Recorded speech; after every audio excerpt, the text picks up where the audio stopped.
তো বন্ধুরা আমি আবারও চলে এসেছি নতুন একটা ভিডিও নিয়ে।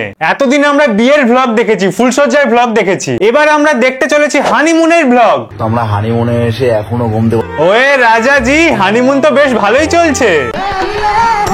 কি গো কি গো, ও হো হো, খালি গায়ে এক চাদরের নিচে কি গো কি গো রাজাজি, হানিমুন তো লাইভ হচ্ছে দেখছি। তো সেরা মানে আনন্দ করতে হচ্ছে আমার এখানে। বাহ বেটে বাহ, হানিমুন একদম লাইভ, প্রাইভেসির পেছন মেরে দিয়েছে তো পুরো। এই রিয়া, তোমরা এখনো ঘুম থেকে ওঠোনি কেন? তাড়াতাড়ি ওঠো, ব্রেকফাস্ট করবো তো। চলো। ঘুমের নাটকটা তো বেশ ভালোই হচ্ছে, বাট নাটক করতে গিয়ে এরকম ফিক করে হেসে দিলে হবে? নাটকটা তো ধরা পড়ে গেল। হয়ে বড় ওঠো, ওই দেখো।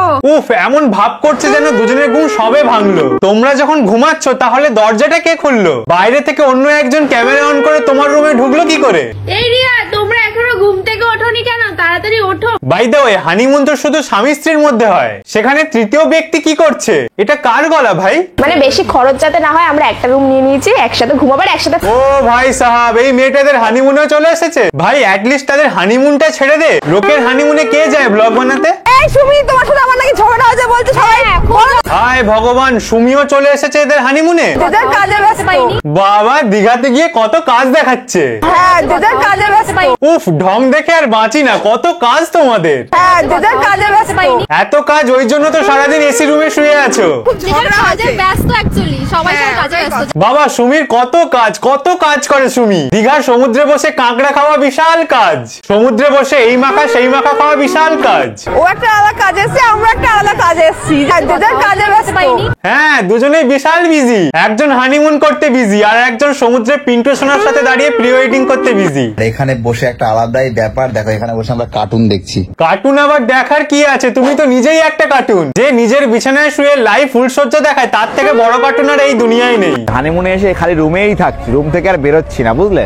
রুমেই যখন থাকছো তাহলে আর কষ্ট করে দীঘা গেলে কেন? নিজের বাড়ির রুমগুলো কি ছোট পড়ে যাচ্ছিল? আমরা চলে এসেছি এখন। মধ্যে এসি আছে, ওই জন্য। আমাদের বাড়িতে তো এসি নেই। ও ভাই, মারো মুঝে মারো। শুধুমাত্র হোটেলের রুমে বসে এসির হাওয়া খাওয়ার জন্য কলকাতা থেকে দীঘা পর্যন্ত ছুটে গেছে। বাহ দিদি বাহ, দীঘায় হানিমুন করার জন্য তুমি যে হারে শপিং করলে, দীঘায় থাকার জন্য যত টাকা তুমি হোটেলের পেছনে খরচা করলে, সেই টাকায় তো একটা কুলার হয়ে যেত। বাট দিদির তো বুদ্ধি আলাদা লেভেলের। কষ্ট করে বাস জার্নি করে দীঘা গেছে, দীঘার হোটেলে এসির হাওয়া খেতে। বাহ দিদি বাহ, তোমার জবাব নেই। আমরা চলে এসেছি এখন। মধ্যে এসি আছে। মানুষ দীঘায় যায় বিচের সামনে বসে সমুদ্রের হাওয়া খেতে, বাট এরা দীঘায় গেছে এসির হাওয়া খাওয়ার জন্য।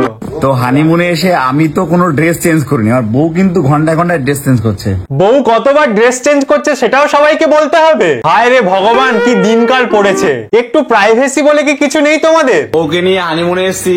বউকে নিয়ে হানিমুনে গেছে তো হানিমুন করো, কোয়ালিটি টাইম কাটাও। মানে কি হয়েছে তোমার? পেটে ব্যথা শুরু হয়ে গেছে, ভাবো। বউয়ের পেটে ব্যথা শুরু হয়েছে আর বর সেটা নিয়ে ব্লগ বানাচ্ছে। বাহ ভাই বাহ। মানে শরীর পুরো খারাপ। হসপিটাল বলে কোনো জিনিস আছে তো নাকি? ভিডিও না বানিয়ে হসপিটালে নিয়ে যাও। তো দেখতেই পাচ্ছ বন্ধুরা, আমার বউয়ের শরীর খারাপ, কিন্তু এই মুহূর্তে আমাকে ব্লগ বানাতে হবে দাঁতকে নিয়ে। বউ মরুক গে যাক, দরকার হলে আবার বিয়ে করব, কারণ যত বিয়ে তত ভিউজ, আর যত ভিউজ তত পয়সা।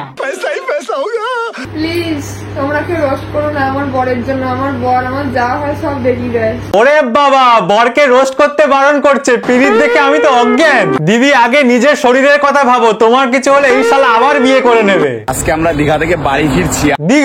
দীঘা থেকে বাড়ি ফিরছো? তোমরা দীঘায় ঘুরলেটা কখন? আমরা দীঘা থেকে বাড়ি ফিরছি। দীঘা থেকে ফিরছি না বলে বলো হোটেলের এসি রুম থেকে ফিরছি, কারণ তোমরা তো এসি রুমেই সারাক্ষণ ছিলে। আমাদের বাড়িতে তো এসি নেই। এসি এসে যাবে খুব তাড়াতাড়ি, চাপ নেই দিদি। তোমরা এইভাবে হানিমুনের দুষ্টু ব্লগ বানাও, খুব জলদি এসি কেনার টাকা চলে আসবে। তোমরা আমার বরকে এত উল্টো পাল্টা কেন বলো গো? কারণ তোমার বর উল্টো পাল্টা কাজ করে, তাই জন্য সবাই বলে গো। মেয়ে মানুষরা অনেক জামা কাপড় কেনে, পুরুষ মানুষরা একটাই জামা কাপড় পরে চালায়। তাহলে তোমার বর কি পুরুষ নয়? ও তো একটা জামা পরে চালায় না, ও তো দিব্যি নিত্য নতুন জামা পরছে। পুরুষ মানুষরা একটাই জামা কাপড় পরে চালায়। ফালতু কথা একটু কম বলো। কে কটা জামা পরবে সেটা মানুষের উপর ডিপেন্ড করে, জেন্ডারের উপর নয়। তুমি এত গেও ভূত কেন গো? ও যদি গেও ভূত হয়, তুমি তাহলে কি? তুমি এমন ভাব দেখাচ্ছ অ্যাজ ইফ তুমি যেন লন্ডনে থাকো। আর আমরা তো খুব গরিব। এত বড় ছাদ ফেলা বাড়ি হয়ে গেছে, তারপরেও বলছে ওরা নাকি গরিব। হ্যাঁ, আমরা তো গরিব মানুষ। এত দামি খাটের ওপর বসে আছে, তারপরেও নাকি ওরা গরিব। হ্যাঁ, আমরা তো গরিব মানুষ। আমি আমার বউকে নিয়ে হানিমুনে এসেছি। হানিমুনে গিয়ে সবাইকে উদ্ধার করে দিয়েছো। দীঘাতে হানিমুন করতে গিয়ে এমন ভাব দেখাচ্ছে যেন বিশ্ব জয় করে ফেলেছে। আমি আমার বউকে নিয়ে হানিমুনে এসেছি। বিয়ের পর হানিমুন তো সবাই যায়, কিন্তু বিছানায় শুয়ে কেউ ব্লগ বানায় না। প্রাইভেসির পেছন মেরে বলছে বন্ধুরা হানিমুনে এসেছি। বউকে নিয়ে হানিমুনে এসেছি। তো যাই হোক, অনেক মজা করলাম, বাট আজকের ভিডিও এই পর্যন্তই। ভিডিওটা ভালো লাগলে লাইক কমেন্ট করে দিও, আর চ্যানেলে নতুন হলে সাবস্ক্রাইব করে দিও। Wait for my next video.